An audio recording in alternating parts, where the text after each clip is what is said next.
cabinet secretaries present, all our legislators who are present, all MCAs in the hall, distinguished guests, ladies and gentlemen.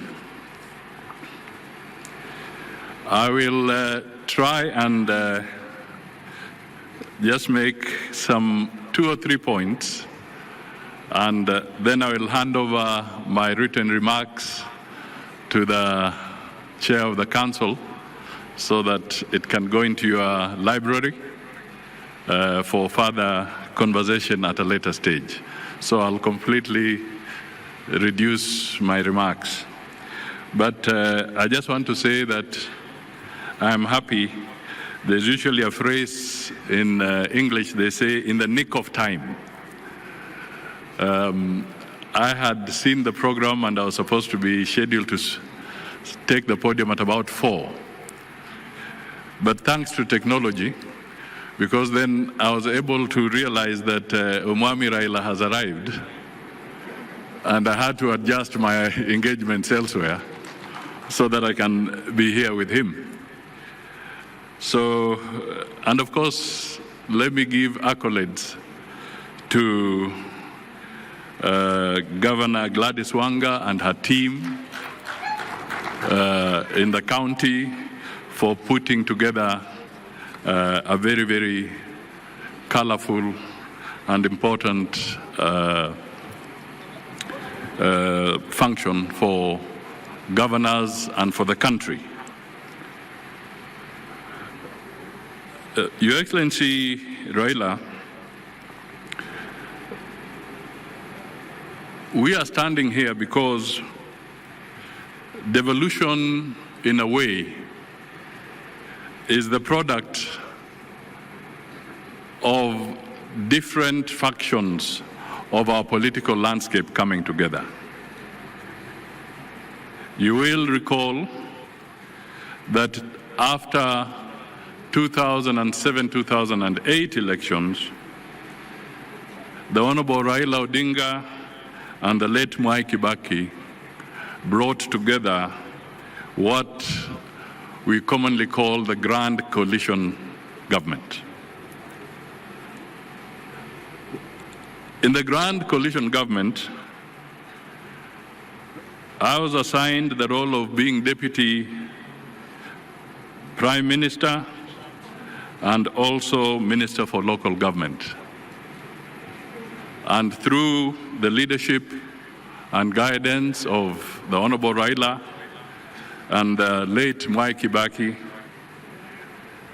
I spearheaded the sessional paper on devolved government under the Constitution of 2010, and also to ensure the 6 primary pieces of legislation to anchor the process of devolution and to have them ready on time for the general elections was a difficult task. The Prime Minister was very clear then that we must deliver on ensuring that we get to the next general election with devolution properly anchored and ready to go. So we did that, and in that parliament, the sessional paper was approved, and attached to the sessional paper were 6 pieces of legislation, which today formed the basis and the foundation for the devolved system of government. So I want to confirm what the chair of the governors was just saying a few minutes ago, that it is not fiction, it is a fact that Raila was at the center of ensuring that devolution takes root. Now, let me come to another very quick point. Maybe it has been said by previous speakers, but I normally wear my other hat once in a while to look at numbers. And in the past 11 years, we are now in the 12th, in terms of the consolidated figure of equitable share in revenue, county governments have received 3.6 trillion Kenya shillings, consolidated in the last 12 years. I will not go into the debate as to how you have utilized those resources. I think the best judges are the residents of your counties, and of course, the Auditor General, who from time to time is charged with the responsibility of scrutinizing how public resources have been utilized. Let me also highlight that through the media and previous contributors, there's been a lot of conversation around efficiency, proper utilization of resources, management of the payroll systems across the 47 countries, the effect of mismanagement to taxpayers. So I will not want to speak too much to that. But let me just highlight that we also have a record that there are about 688 delayed projects across 34 counties, valued at about 24 billion Kenya shillings. And in 33, there are also about 40 unutilized projects in 10 counties amounting to about 400 million Kenya shillings. These are issues that we need to look at. And abandoned projects, abandoned or maybe neglected. In 33 counties, we get a figure of about 20 billion worth of abandoned projects. That, again, becomes a matter of grave concern and critical action from our leaders across the board. Your Excellency, let me just pick up one more issue. Well, two more issues, really. One is that good policies are anchored on accurate and hygienic data, whether it is at the national level, at the county level, or even at sectoral level. I would want to urge that all county governments, if they can work systematically to strengthen their county statistical departments and capacity so that accurate and hygienic data can be generated so that we can have a strong basis, data-driven insights into the challenges that face all our counties. Let me also flag something that we need to address, and I mean no ill will, but I'll give a very specific example. And I speak to this because it touches on the portfolio of foreign affairs directly. Sometimes how we manage investments and foreign investments in our counties is absolutely critical. Let me give you the example of a regrettable case in Meru County involving Leopard Rock Lodge. This was a luxury ecotourism facility which was built by a French investor at a cost of 500 million shillings. In 2019, the previous county administration, I'm not talking of the current one, I'm saying the previous one. That's why I said I mean no ill will. The previous county administration officials allegedly orchestrated forceful eviction of the investor, leading to the destruction of the lodge's infrastructure within Meru National Park. The investor, a French national, had legally leased the land and invested in this facility. But because of local politics, the damage was caused. This gentleman went to court. The courts ruled in favor of the investor, awarding compensation for breach of contract and unlawful eviction.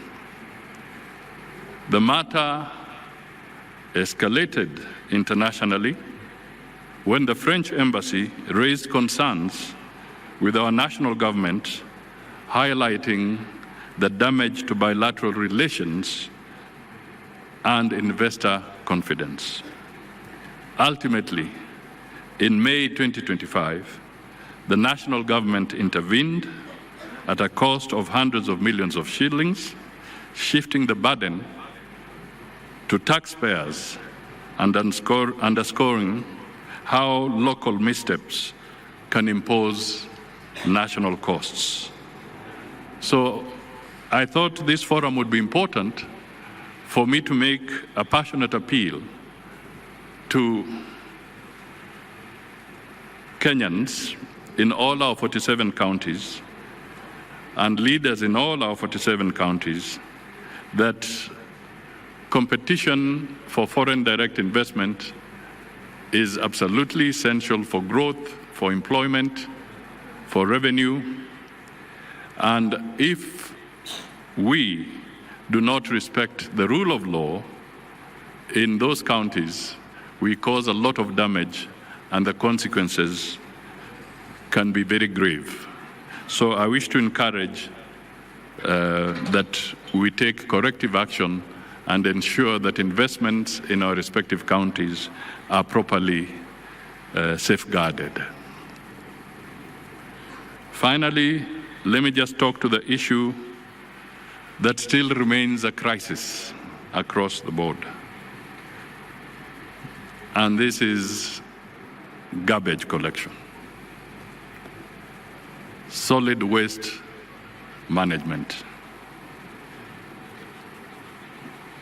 12 years into devolution, we still grapple with huge heaps of waste, blight in our urban and rural landscapes alike, posing severe threats to public health, the environment, and indeed our national dignity. Let us look at this area carefully. Garbage is big business. It's big business. You all know it, your experts have told you about it. The question is, who is benefiting from this big business? Are we all losing? That, again, I pose as a rhetorical question to the leadership as we review our 12 years of devolution. Perhaps I may want to provoke the leadership of the Council of Governors. Perhaps, if it is not already there, perhaps we can introduce a rewarding innovation and sanctioning mechanism for counties that prove themselves in terms of waste management. Perhaps you can create awards where the resource allocation is increased if a county can properly demonstrate that they are able to deal with the solid waste challenge effectively, and those that may not be able to do so perhaps can be sanctioned so that they can also pull up their socks and not pull the other counties down. It might be, especially in this era of climate-related issues which are in vogue and which are important, maybe we should start looking for the Green County of the Year, the one that really steps out and is able to demonstrate that they are managing this particular challenge and in the process benefit from an elevated allocation during the revenue sharing mechanism. I'm speaking when I know there are legislators here, so perhaps they can refine this better as they reflect on some of these things. So I think I end there. But most important, devolution is and remains the most critical innovation within Kenya's constitutional framework. And whatever the challenges we face, I think it's important to acknowledge that the governors and their teams have made a difference in our society, and we challenge them to continue making that difference and making it even better as we go into the future. Thank you for listening to me. And now, I've been asked by the chair of the Council of Governors to request everybody to be upstanding so that we can usher in Omwami Raila Odinga so that he can come and give the final address. Prime